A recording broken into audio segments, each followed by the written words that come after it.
বৌমা, শুনলাম খোকা আজ একটা বড় রুই মাছ এনেছে। খাওয়ার সময় আজ আমাকে মাছের মাথাটা দেবে? অনেক দিন হয়ে গেছে মাছের মাথা খাই না। তখন বৌমা বলেন, এই বয়সে মাছের মাথা খাবেন?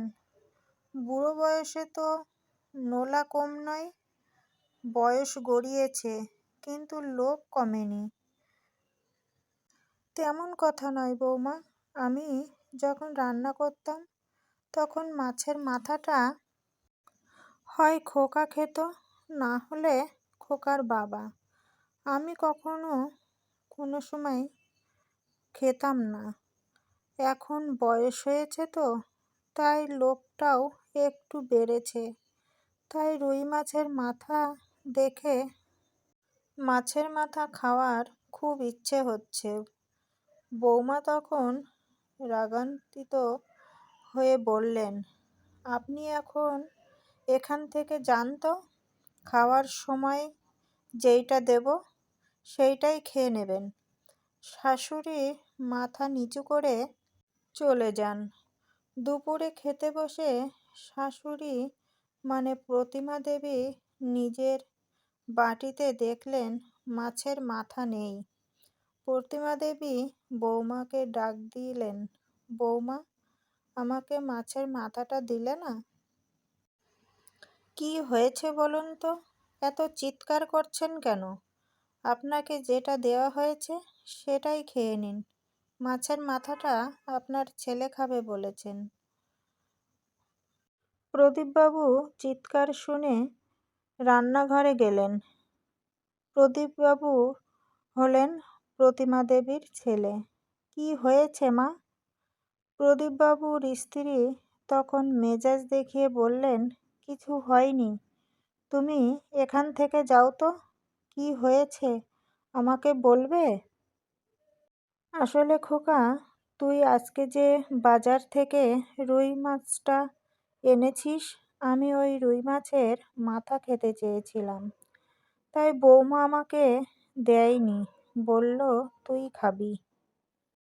প্রদীপবাবু তখন তার স্ত্রীকে বললেন, মা খাবে বলছে, মাকে দিয়ে দাও না।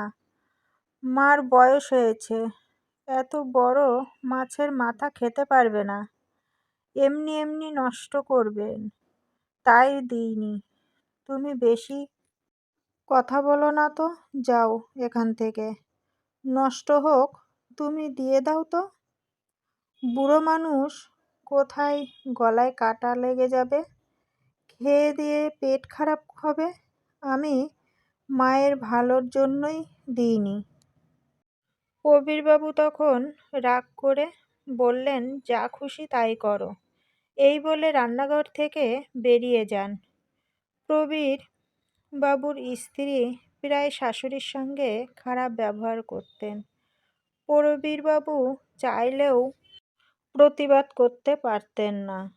সময়ের কাল গণ্ডি পেরিয়ে প্রবীরবাবুর স্ত্রীও আজ শাশুড়ি হয়েছেন।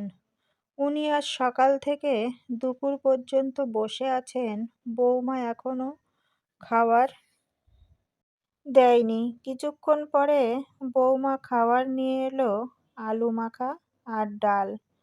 আমি রোজ রোজ আলু মাখা আর ডাল দিয়ে খেতে পারি না। খোকা দেখলাম আজ মাছ নিয়ে এসেছে। আমাকে এক টুকরো মাছ দাও না বৌমা। মাছ যে নিয়ে এসেছে এটাও আপনার দেখা হয়ে গেছে, কিন্তু মাছ তো আর নেই, এক পিস মাছ আছে, ওটা আপনার ছেলে খাবে। আপনি বরং অন্য কোনো দিন খাবেন, এখন এই দিয়েই খেয়ে আমাকে উদ্ধার করুন। এই বলে বৌমা চলে যায়। তখন মনে মনে ভাবেন, আমিও এক সময় আমার শাশুড়িকে মাছের মাথা খেতে দিইনি। ভগবান বোধহয় তারই প্রতিশোধ নিচ্ছেন। দিয়ে অঝরে কান্না করতে থাকেন। আসলে আমরা ভুলে যাই, আমরা যেভাবে কর্ম করব আমাদের কর্মফলও সেই একই রকম হবে।